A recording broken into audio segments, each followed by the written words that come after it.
Hi സുഹൃത്തുക്കളെ, നമസ്കാരം. ഞാനിപ്പോൾ നിൽക്കുന്നത് കടനാട് സെൻറ്റ് മാത്യൂസ് LP സ്കൂളിൻ്റെ മുന്നിലാണ്. ഈ സ്കൂളിലാണ് ഞാൻ 1979 ജൂണിൽ 1-ാം ക്ലാസ്സിൽ ചേരുകയും 4-ാം ക്ലാസ് വരെ ഇവിടെയാണ് പഠിച്ചത്. ഇവിടുത്തെ കൊച്ചുകുട്ടികളും അധ്യാപകരും നടത്തുന്ന ഒരു റാലിയാണ് ഈ കടന്നു വരുന്നത്. ലഹരി വിരുദ്ധ റാലിയാണ് ഈ കടന്നു വരുന്നത്. വളരെ മനോഹരമായിട്ട് കൊച്ചുകുട്ടികൾ അത് റാലി നടത്തിക്കൊണ്ടിരിക്കുന്നു.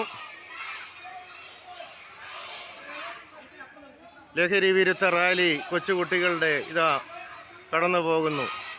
സെൻറ്റ് മാത്യൂസ് LP സ്കൂളിൻ്റെ റാലിയാണ് ഈ കടന്നു പോകുന്നത്. കൊച്ചു മിടുക്കന്മാരും മിടുക്കികളും ലഹരിക്കെതിരെ നടത്തുന്ന റാലിയാണ് ഇത്.